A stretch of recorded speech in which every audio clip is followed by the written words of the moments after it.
7:41. Conversamos con Pablo Ceballos, consultor, investigador internacional en crimen organizado y autor de Un virus entre sombras, la expansión del crimen organizado y el narcotráfico en Chile. Pablo, muchísimas gracias por estar aquí. Buenos Muchas días. gracias. Buenos días, Iván. Muchas gracias por invitarme. El libro ha tenido enorme repercusión. Has dado varias entrevistas sobre el libro, pero te invitamos para que conversáramos de la contingencia, técnicamente, tomando en consideración que eres un experto en esto que nos está pasando.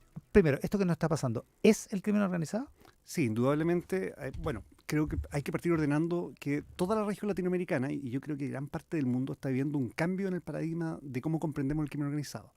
Y esto es muy normal, es común. Tú has visto que después de pandemias o hay guerras o hay revueltas sociales. Bueno, aquí lo que ha pasado después de la pandemia es que la retracción de los estados, que es un fenómeno común en América Latina muy fuerte, fue aprovechada por estos grupos criminales que rápidamente y en un momento de una velocidad que no es difícil de entender, surgieron, crecieron y se convirtieron de grupos criminales que estaban adentro de una cárcel o pequeñas pandillas en megaestructuras con vocación transnacional. Porque los estados se retrajeron porque se concentraron en la pandemia y por las cuarentenas, ¿a eso te refieres? Claro, el Estado se retrae, ¿no es cierto?, durante la pandemia. No estaba, ningún Estado yo creo que estaba bien preparado para enfrentar una pandemia. Entonces, todo el proceso de el temor que generó este nuevo virus que hizo que mucha gente se recluyera, menos los criminales obviamente, ni los delincuentes, y el Estado demorara en llevar a ayuda o presencia a las personas que estaban recluidas en su hogar. En ese sentido, retracción. Entonces, por ejemplo, en zonas fronterizas, porque nosotros siempre lo analizamos de la perspectiva media metropolitana nuestra, pero es Santiago, los barrios, no, pero vamos, por ejemplo, a las zonas fronterizas que hoy día se han convertido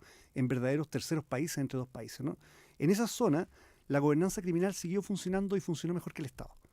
O sea, los criminales, por ejemplo, en México, tú mismo alguna vez lo hablaste en noticias, llegaban con camionetas repletas de mercadería, mucho más rápido que el Estado, con medicamentos, que era muy importante reaccionar, pero también ofreciendo algo que el Estado en su retracción no había ofrecido, seguridad. O sea, yo estaba ahí para proteger, mucha gente tenía problemas, por ejemplo, de inseguridad, había una actividad, no sé, hay un caso que nosotros investigamos alguna vez, una señora que le habían violado a la hija y ella en vez de caminar 20 kilómetros hasta el cuartel de policial fue a hablar con el narco que controlaba la zona, le dijo, mira, pasó esto, el narco hizo una investigación, juzgó y generó la sentencia. Y ejecutó. Entonces cuando el Estado... Eso es el inicio del Padrino, ya que estamos. Es el inicio del Padrino, que es bastante más común. Entonces cuando el Estado ingresa a esa zona, temporalmente con tanques, avionetas, soldados, militares, a controlar esa zona, la gente ha normalizado tanto la gobernanza criminal que dice, ¿sabes qué? Ustedes mejor váyanse. Ahora, eso, déjenos como están. El ejemplo que tú das es bien extremo, pero eso lo estamos viendo hace mucho rato en las poblaciones de Santiago y en otras partes. Eso está pasando mucho rato en las poblaciones de Santiago y lamentablemente está mucho más invisibilizado, pero también muy frecuente en otras zonas de nuestro país, ¿no es cierto? Principalmente zonas del norte, fronterizas, donde, claro, se impactan por la cantidad de homicidios que hemos tenido estos últimos días, pero ellos han venido teniendo una secuencia de homicidios que a lo mejor no tienen la misma temporalidad, pero tienen la misma brutalidad, que es uno de los sellos característicos de esta nueva oleada criminal que hoy día empezamos a analizar. Claro, en el norte hay violencia extrema en los crímenes. Probablemente no matan de 5 personas, no hay balaceras como las que vimos en Quilicura. O no lo sabemos. O no lo sabemos. Que es probablemente lo más terrible, ¿no? Ya, ahora, este Estado que no es capaz de atender es el mismo Estado que no es capaz de controlar un velorio narco, digamos. Sí, bueno, hay varios fenómenos. Yo en el libro hablo que estamos viviendo nosotros una transformación también de nuestra delincuencia común. Ya, aparte de la emergencia de delincuencia organizada de origen extranjero, también estamos teniendo una transformación, porque hay que entender esto como una especie de lógica darwiniana de evolución criminal, ¿no es cierto? Entonces solamente las organizaciones que se adapten van a sobrevivir. Y si hoy día el modelo exitoso ha sido demostrado con organizaciones como el Tren de Aragua, los Lobos, los Choneros, que consiste principalmente en ser un grupo criminal tan poderoso que desafía al Estado, que tiene una violencia terrible como método de acción para imponer una marca, que controla territorio, las organizaciones chilenas, la delincuencia chilena tiene que adaptarse a ese modelo porque si no van a perder lo que ellos denominan la calle. Y ese fue, por ejemplo, el problema que se genera en Ecuador a partir del año 2015, 2006, donde las estructuras que estaban en el interior de la cárcel, que eran normalmente locales, ¿no es cierto?, estructuras ecuatorianas, entran en una especie de vocación criminal muy fuerte para pelear y desplazar a otras organizaciones extranjeras que estaban tomando el control, por ejemplo, de zonas portuarias. Entonces, cada vez que se da esta ecuación entre una criminalidad local que tiene que cambiar para sobrevivir y una criminalidad emergente que viene con patrones de violencia y control territorial que no conocíamos, se genera un problema social muy fuerte y es ahí donde normalmente los estados, los gobiernos tienen inicialmente diagnósticos un poco quizás desfasados, ¿no es cierto? O diagnósticos están enfocados en cómo enfrentamos otros episodios de inseguridad fuerte. ¿Porque no entienden bien lo que está pasando? Porque no entienden, pero no es un problema ni de este gobierno, es un problema porque la criminalidad que hoy día vemos emerger en América Latina es también muy diferente. Es distinta, es otra distinta. cosa. Es distinta porque por varios factores. Quizás el más interesante es que se saltan un largo proceso de evolución criminal que normalmente son 30 años. El primer comando de la capital, que yo creo que es la organización criminal, una de las más importantes de América Latina, desde que surge en una cárcel hasta que se convierte en una organización criminal que envía mucha droga a Europa, son 30 años de evolución. Organizaciones como el Tren de Aragua, que pese a que se dice que surge en el año 2005, en realidad como Tren de Aragua es del 2016-2017, antes era parte del liderazgo del Pranato y otras cosas. Son organizaciones que en pocos años no solamente crecen, potencian una marca criminal, franquician la misma marca a otros delincuentes que pueden ser venezolanos o de otras nacionalidades, se expanden a través de este método muy violento y en determinado momento vemos una estructura que en 5 años se saltó 25 años de evolución criminal. Y al saltarse esos 25 años de evolución criminal, la forma de lograr entenderla es la que se dificulta. Porque, por ejemplo, hoy día tenemos grandes dudas de cuál es el ecosistema financiero del Tren de Aragua. Son dudas que tenemos que todavía no están claras ni siquiera por los investigadores que se han dedicado exclusivamente a entenderlo. Y si eso es así, si estamos ante una criminalidad distinta, entonces, ¿cuáles son las medidas? Porque el gobierno hace ayer una conferencia de prensa, el presidente comparece, da una serie de medidas, la cárcel, en fin, ya podemos hablar de eso en detalle. Y desde la oposición el alegato es, esto no es suficiente. Y la pregunta es, bueno, ¿cuál es el repertorio de medidas que se pueden tener en una cosa como esta? Sí, bueno, en el libro tratando de despolitizar el asunto, sí, no estando ni a favor ni en contra de lo que dijo el presidente. Absolutamente de acuerdo. De hecho, la esencia de este libro es tratar de despolitizar este tema y entenderlo como un problema de Estado, un problema que va a trascender a este gobierno, al próximo, al siguiente, y probablemente va a cubrir a todo el espectro político que va a ser gobierno. Vamos a estar acompañados de esto. Entonces, ¿cuál es el repertorio de medidas que hay primero, posible, digamos? Sí, yo creo que lo primero es despolitizarlo, segundo, tener un buen diagnóstico de qué crimen organizado estamos entendiendo. Tercero es que entender que no solamente combatir el crimen organizado significa meter gente en la prisión, sino tenemos prisiones preparadas para recibir a esa gente, porque no olvidemos que las estructuras criminales más poderosas y más violentas de América Latina en los últimos 30 años han surgido de las cárceles, no de las pandillas, no de los barrios. No de la calle. No de la calle. De adentro de la cárcel. De adentro de la cárcel, porque ellos logran lógicas de gobernanza criminal. Entonces, si logran una lógica de gobernanza criminal en sistemas penitenciarios como el nuestro, que no estaban preparados para esto, en realidad es como volver ese criminal al vientre materno nomás. De ahí se potencian, se reorganizan y generan... Claro, es como hacer el marginal de la vida en el interior de una cárcel argentina, pero con esteroides, digamos, sí, o sea, multiplicada por 100. Absoluto, y te explico por qué, Iván, porque yo creo que este es un tema que a lo mejor nos permite comprenderlo.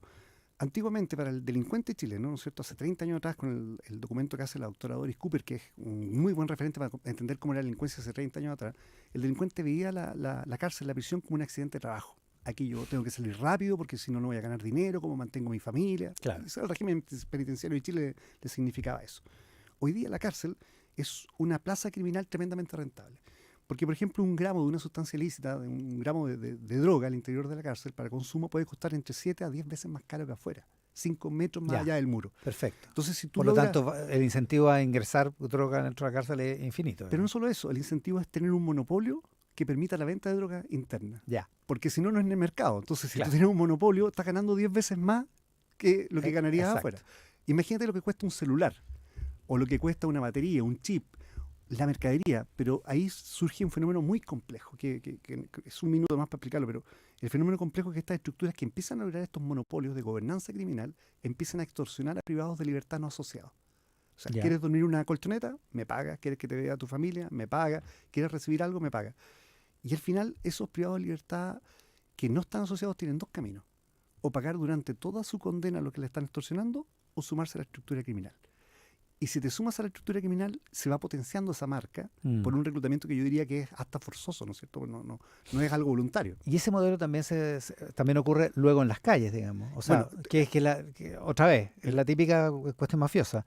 Algo le puede pasar a su negocio. Absolutamente. Las imbricaciones que existen entre cárcel y territorio libre en esta nueva criminalidad son directamente proporcionales. O sea, en la medida que una estructura criminal crece en una cárcel, también está creciendo en el medio libre. Eso tenemos que romper ese paradigma que, mira, sacamos criminales y disminuye la criminalidad, ¿no? O sea, la cárcel es esencial. La cárcel es esencial, es uno. O sea, el anuncio del gobierno ayer de crear una cárcel de alta seguridad estaría bien encaminado si es que se hace correctamente. Sí, mira, yo lo conversamos previamente. Yo no quiero ser crítico porque parece que vivimos un mundo donde alguien dice algo y hay que criticarlo antes y todo es insuficiente. Es terrible, pero desde mi perspectiva como un investigador de campo, ¿no es cierto? Yo estuve hace poco, te explicaba, en marzo de este año, en la cárcel de Atacunga, en Quito, donde se inicia la violencia que genera toda esta oleada que se mantiene hasta el día de hoy. Esa cárcel es probablemente la cárcel más moderna de América Latina. Perfecta, es una cárcel de máxima seguridad, impecable. Pero la gobernanza criminal que existía en esa cárcel que permitió este estallido de violencia era complejo. Los criminales más peligrosos estaban en las zonas de mínima seguridad, donde incluso tenían una discoteca, tenían vinculaciones con los guardias, tenían armas largas. ¿Verdad? Y los privados de libertad menos peligrosos, no asociados, estaban en la zona de máxima seguridad. ¿Y por qué? Porque la gobernanza criminal ordenaba eso. La gobernanza criminal, en definitiva, es que la estructura predominante de un sistema penitenciario domina esa cárcel. Ya, pero eso implica necesariamente la corrupción de quienes están a cargo de la cárcel, digamos. Puede necesitar la corrupción, pero también puede ser un desafío permanente al Estado. Nosotros ya lo vimos en este motín del Repas, que yo creo que hay que entenderlo desde la semiótica criminal, más que o sea, hay que entenderlo como el mensaje criminal que hay detrás. Un grupo pequeño de asociados del Tren de Aragua que logran involucrar a otros criminales, como por ejemplo los pulpos, algo que yo no había visto, porque el Tren de Aragua y los pulpos, es una estructura criminal extorsiva que funciona en Santiago, que es de origen peruano, y el Tren de Aragua es una estructura multipropósito delictual que funciona en diferentes partes de Chile. Uno de los líderes de los pulpos participa en el motín convocado por el Esto, Tren de Aragua. lo de la cárcel de alta seguridad en el mes de junio. En el Repas, claro. Y lo que sucede es que te demuestra que ya se están dando lógicas de superposición criminal en estructuras extranjeras. Y ese mensaje, esa semiótica tenemos que entenderla de esa forma, porque estos tipos destruyen nuestra principal y recién remodelada cárcel de máxima seguridad, la destruyen como un desafío al Estado. Claro. Para exigir un nivel más laxo de medida. Claro, ya no es que rompen la cañería en la penitenciaría, digamos. Claro. Entonces, lo que te demuestra eso... Esto es un desafío a la máxima herramienta que tiene el Estado. Al Estado. Al Estado directamente. Entonces, lo que te demuestra eso, en definitiva, creo yo, es lo siguiente. Primero, que estas organizaciones van a luchar por bajar los niveles de ordenamiento, de régimen interno penitenciario, van a atacar mucho a los gendarmes. Hay cosas que no se cuentan de esto. Hay muchos gendarmes amenazados producto de este motín, de esta misma gente. Amenazado en el sentido, sabemos dónde está tu familia. familia. Quién es tu familia. La típica amenaza que sucede en el mundo criminal. Lo que pasa es que ahora esas amenazas son más creíbles, ¿no? Tienen mayor capacidad para poder demostrarlas. Entonces, tenemos un desafío complejo y por eso no solamente basta en construir infraestructura. Ojalá esa infraestructura vaya de la mano de procesos internos de control para que no tengamos corrupción o un exceso de corrupción, quizás repensar, reestudiar nuestro servicio penitenciario. ¿Qué es lo que anunciaba Boric ayer, el presidente? Dice, hay una fuerza especial de Gendarmería. Sí, Gendarmería es una institución muy especial, está narrada en este libro, yo tengo mucho respeto por ello, pero sigue siendo considerado un servicio público.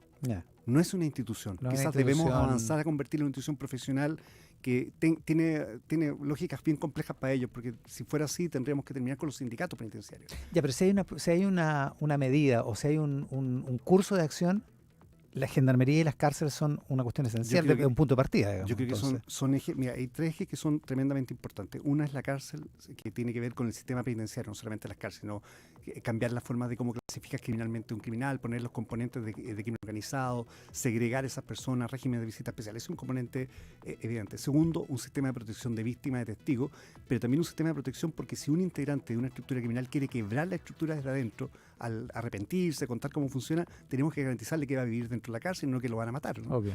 Y el tercero, que yo creo que es el que menos se habla, tiene que ver con la verdadera lucha que hay contra el crimen organizado hoy día, que se está dando en los colegios y en la escuela. Porque hoy día tenemos que lograr convencer a un niño de 12 años que el narcotraficante que tiene 17, que todavía es un niño que anda con autos, con armas, con joyas, no es el modelo a seguir. Y el modelo a seguir es caminar 2 kilómetros a una escuela que está rota, donde el profesor a veces no va. Y ese es el desafío. A propósito, estamos conversando con Pablo Ceballos, autor de Un virus entre sombras, experto en crimen organizado y narcotráfico. A propósito de eso, se discutió mucho a propósito de, ¿cómo se llama? El mexicano Peso Pluma y todo eso. Se discute mucho sobre la cultura y la iconografía de la música urbana y el impacto cultural que eso tiene. Ahí hay una reivindicación de las armas muy habitualmente, del machismo también, hay una reivindicación del uso de drogas, hay una reivindicación de la riqueza rápida. ¿Tú crees que eso está efectivamente alentado por el narcotráfico? Sí, mira, está bien, en el libro hay como un capítulo completo de eso. Y lo que hablamos es que esto es una contracultura, ¿no es cierto?, que avanza, que está en expansión. No es tú sabes que evitar una cultura o evitar una contracultura es probablemente los desafíos más importantes que tenemos la humanidad siempre, no se pueden evitar. Y uno de los conceptos que está potenciando esto es la exhibición, ¿no es cierto?, de tu actitud criminal o de tu pertenencia criminal. Si antiguamente un delincuente trataba de pasar desapercibido en su barrio, que nadie supiera, y por eso era buen vecino, no robaba en el barrio, hoy día un criminal joven que hace un asalto a un camión se saca fotos con las pistolas, con la arma, con lo que robó, y lo sube en las redes sociales abiertas. Claro, en sentido de orgullo, digamos. Sabiendo que eso va a ser el medio de prueba con que te van a condenar, pero no les interesa porque vuelven a lo mismo, vuelven al vientre, que es la cárcel, que es un lugar donde van a llegar esas fotos con una posición diferente. Otra vez sería distinto si la cárcel fuera un lugar de castigo, digamos. Claro, no solamente un lugar de castigo, sino algo que yo creo que es la utopía de América Latina, un lugar donde podamos convertir a esas personas y sacarlo del circuito criminal. Yo creo que ¿Eso es imposible? Con el nivel de sobrepoblación que tiene la cárcel en América Latina lo veo muy poco probable, o probable con muy pocas personas en éxito, me refiero. No quiero parecer tan lamentable, pero esto es una emergencia súper fuerte, donde además existe, por ejemplo, este soundtrack del crimen que tú dices, con la música trap, con el drill, que solamente hoy día es muy violento, que ya no se trata solamente de avalar a criminales, sino quiero ser un criminal. Y también este modelo donde pareciera que hay un influjo hacia el mundo delictual muy atractivo, donde tú te sientes más atraído a meterte en eso o sentirte parte de eso. O sea, nosotros hemos visto aquí en Chile y también en otros países jóvenes, ¿no es cierto?, de muy alto estrato económico, que se sienten más atraídos por ese mundo de la marginalidad, de la delincuencia. Hay una cosa con la ropa, con cierto abajismo, digamos. ¿Sí? Claro, pero además con una tendencia permanente a la incivilidad. O sea, es como ser rupturista en entender que vivimos en un ambiente social donde fomentar estas lógicas puede ser perjudicial a largo plazo. Claro, la contracultura termina siendo patear un grifo, digamos, romperlo. Digamos. Absolutamente, esa es la contracultura que termina con eso, desafiando la autoridad. Sí, pues claro, y tiene un montón de tentáculos. Pero en resumen, se nos acaba el tiempo, Pablo. Estamos con Pablo Ceballos, experto en crimen organizado, narcotráfico, autor de Un virus entre sombras. La clave del asunto, la clave del inicio de esta pelea es la cárcel, gendarmería y ese tipo de combate, digamos, ese combate. Sí, y evitar el reclutamiento juvenil de pandillas, protopandillas, estructuras criminales, porque en la medida que los criminales van reclutando jóvenes a muy temprana edad, la proyección de la organización criminal es muy larga. Y ese es el complejo que tenemos hoy día. Los homicidios que vimos en Quilicura de niños de 13 años, imagínate si esas víctimas se llega a establecer que estaban ya en un circuito de criminalidad, la proyección de eso son 2 décadas al menos de mantenerse en esa estructura. Algo terrible. Es muy dramático. Pablo, te agradezco muchísimo la gentileza de estar acá. Muchas gracias. Pablo Ceballos, autor de Un virus entre sombras, acá en esta edición de Mesa Central. A la pausa y al regreso estamos con el Rat Pack, la mesa de editores.